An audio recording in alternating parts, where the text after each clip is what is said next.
Setiap kita manusia pasti punya masalah. Setiap kita manusia pasti punya dinamika kehidupan. Nah, melalui dinamika kehidupan yang ada, masalah itulah akan datang mengunjungi kita. Kalau sudah seperti itu, bagaimana ya kita mensikapinya? Ikuti ya video kali ini, jangan di-skip.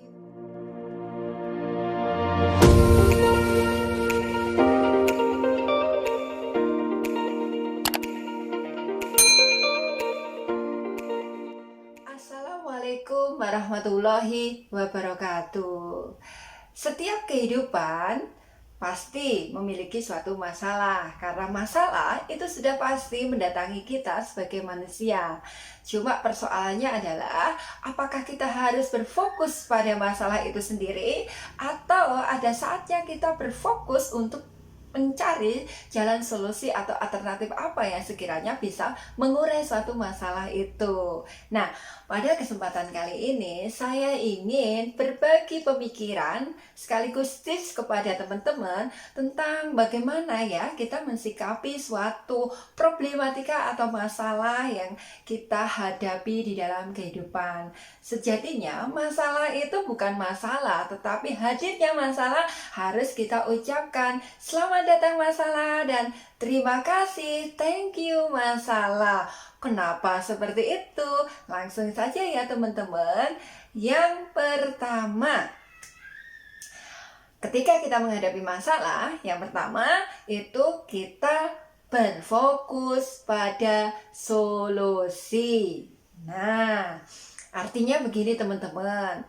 Saya yakin baik adik-adik maupun teman-teman remaja, dewasa, kita yang sudah tua-tua, sudah berkeluarga, pasti punya masalah kan? Tidak ada kehidupan ini yang tidak lepas dari masalah. Tapi berapa banyak sih di antara kita yang bermasalah ini lebih condong berpikir pada masalahnya? Jangan teman-teman, itu merupakan langkah yang salah. Alternatif yang benar adalah saatnya kita berfokus pada solusi. Nah, seperti itu. Misalnya ambil contoh nih, kalau yang sudah tua. Hidup banyak utang, bukan utangnya yang kita pikir, tetapi bagaimana caranya kita bisa membayar utang, kan begitu. Kalau kita sudah berbicara caranya, berarti kan berpikir solusi alternatif. Misalnya, kerja apa ya, cari tambahan apa ya, buka usaha apa ya, dan lain-lain ya, seperti itu. Sehingga ketika kita berpikir tentang solusi, mindset kita itu juga solusi. Tapi kalau kita berpikir masalah, mindset kita itu masalah. Masalah dipikir sampai uban putih, ya tetap masalah kalau kita nggak berpikir solusi. Kira-kira seperti itu ya teman-teman. Selanjutnya, bagaimana kita bisa menyelesaikan suatu masalah atau menghadapi masalah? Yang kedua, berikan afirmasi positif pada diri kita. Afirmasi positif tuh begini teman-teman. Ketika kita menghadapi masalah nih, kalau misalnya pemikiran kita, mana mungkin ya bisa, mana mungkin ya saya lulus tahun ini, bisakah tahun ini saya kuliah, bisakah 4 bulan yang akan datang atau bulan ini kita bisa mones, itu kan bisa jadi itu masalah-masalah nih. Sebetulnya afirmasi positif ini lawan daripada afirmasi negatif atau pesimis. Kalau afirmasi positif ini, kalau menurut pemikiran saya adalah aliran optimis. Kalau optimis itu penuh semangat, penuh dinamika, penuh usaha. Kalau pesimis itu ngelentuk. Apa ya ngelentuk itu? Layu atau loyo gitu ya. Jangan loyo teman-teman, harus semangat. Yakin usaha sampai, yakin saya bisa. Pasti bisa. Badai pasti berlalu. Kira-kira menurut Krisya kan badai pasti berlalu. Saya itu suka banget dengan lagu itu teman-teman. Karena saya percaya badai pasti berlalu. Kalau nggak badai pasti berlalu, angin puting beliung tidak berlalu ya, mohon maaf, bisa jadi ini pelahara kiamat dalam skala besar kan begitu ya. Nah, kembali ke afirmasi positif di ceritanya. Kita itu kalau mempunyai afirmasi positif itu seakan-akan ada energi positif teman-teman, semangat. Terus kemudian semangat afirmasi positif itu mendatangkan energi-energi yang positif. Energi yang positif melahirkan tindakan yang positif karena diawali dari pemikiran yang positif. Beda dengan afirmasi negatif. Ambil contoh misalnya, wah mana mungkin bisa ya, kayaknya tidak bisa ya, tidak bisa beneran. Kita harus percaya bahwa sesuatu yang mungkin bisa saja bisa terjadi, kan begitu teman-teman. Artinya di sini berikan afirmasi positif, mendatangkan energi positif, dan melahirkan suatu tindakan yang positif. Itu yang sering saya lakukan. Hadapi kehidupan dengan optimis, yakin usaha bisa, yakin kita bisa, badai pasti berlalu. Kira-kira seperti itu. Sama dengan teman-teman yang ingin menjadi seorang YouTuber saat ini. Meskipun YouTuber menjamur, artis juga ikut menjamur, ya wajar lah. Pada dasarnya menjadi seorang YouTuber itu kan dibagi menjadi dua, teman-teman. Dari golongan selebritas atau selebriti dan konten kreator murni seperti kita-kita yang bukan berangkat dari golongan orang terkenal, kan begitu. Lah, kalau artis disalahkan ya tidak bisa, karena apa? Di tengah pandemi seperti ini, COVID-19, semua proyek-proyek tercancel, terpending dengan batas waktu yang tidak jelas ya. Konser-konser juga nggak ada, manggung-manggung juga nggak ada. Wajar kan, haknya mereka kan untuk berkreativitas.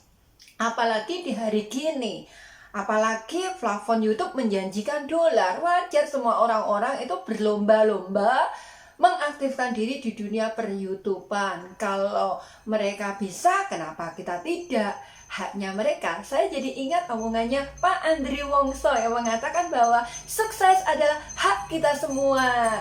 Jadi orang Indonesia tidak boleh memiliki mental kepiting. Tahu, kepiting itu menurut Pak Andri Wongso ditaruh di baskom, kemudian saling mencubit, bagaimana bisa lolos? Kira-kira seperti itu. Karena saya penggemar buku motivasi dari beliau dengan penuh filosofi dan luar biasa. SDTT, sekolah SD tidak tamat, bisa menjadi orang sukses luar biasa. Sama dengan kita-kita seorang YouTuber.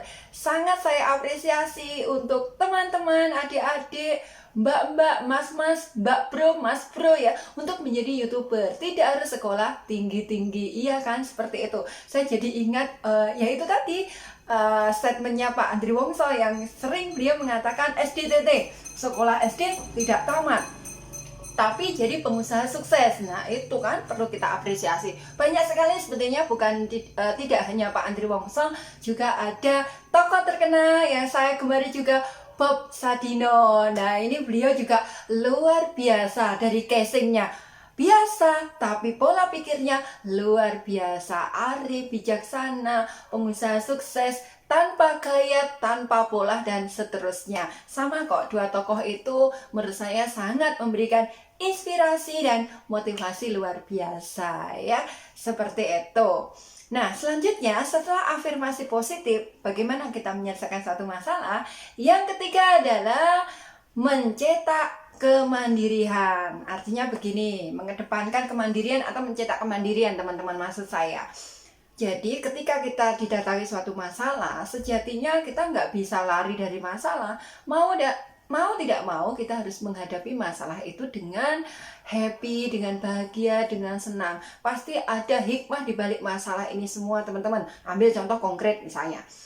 Sebelum ada pandemi, teman-teman sebagai seorang YouTuber biasanya kan nggak kepikiran ya, dosen-dosen yang di luar sana, guru-guru yang di luar sana, itu nggak kepikiran arti pentingnya media platform YouTube. Akhirnya adanya pandemi, pembelajaran daring, mau tidak mau harus menggunakan YouTube. Pantangnya nggak bisa teknologi, jadi ahli teknologi karena biasa melakukan kegiatan-kegiatan berkaitan dengan teknologi, mulai bikin video, ngedit, dan seterusnya, upload, dan seterusnya.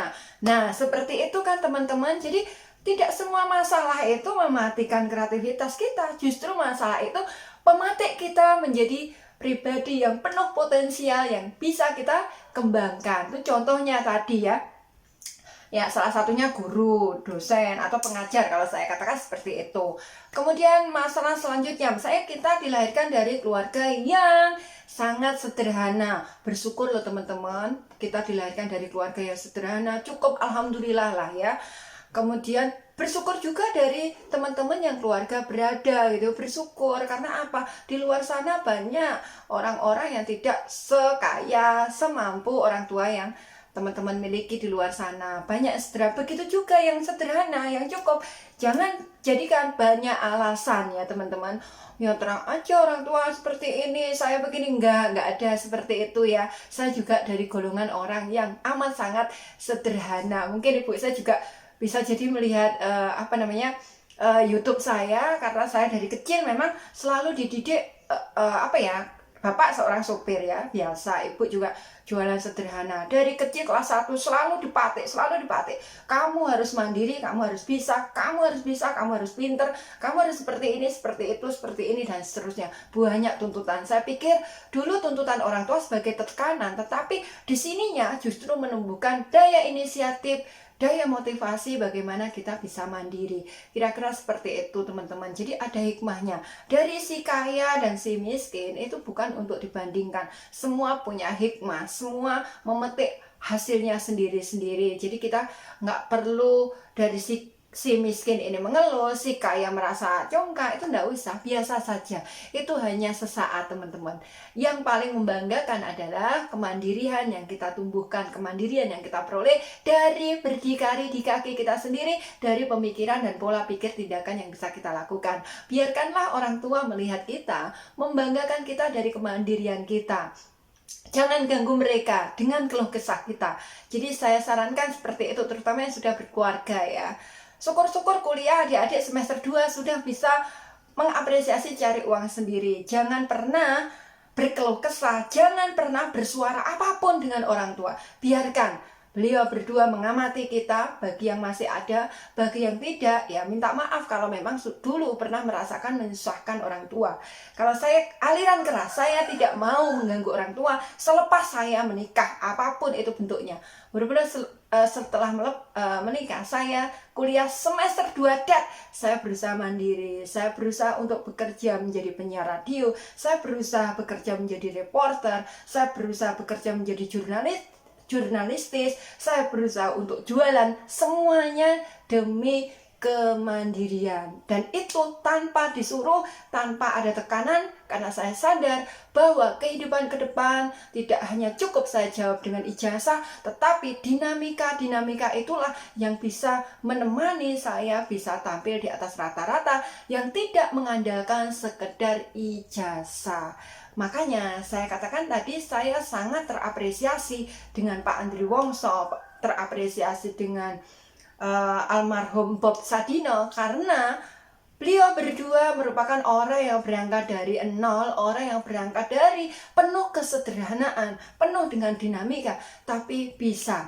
Mereka bisa, kenapa kita tidak? Ya, seperti itu. Semoga dengan adanya dinamika masalah-masalah yang kita hadapi, dengan memberikan kontribusi pemikiran tadi, berfokus pada solusi, kemudian afirmasi positif, berusaha mandiri, itu akan menjadikan tenaga-tenaga, aplikasi-aplikasi yang sekiranya bisa kita terapkan dalam kehidupan sehari-hari.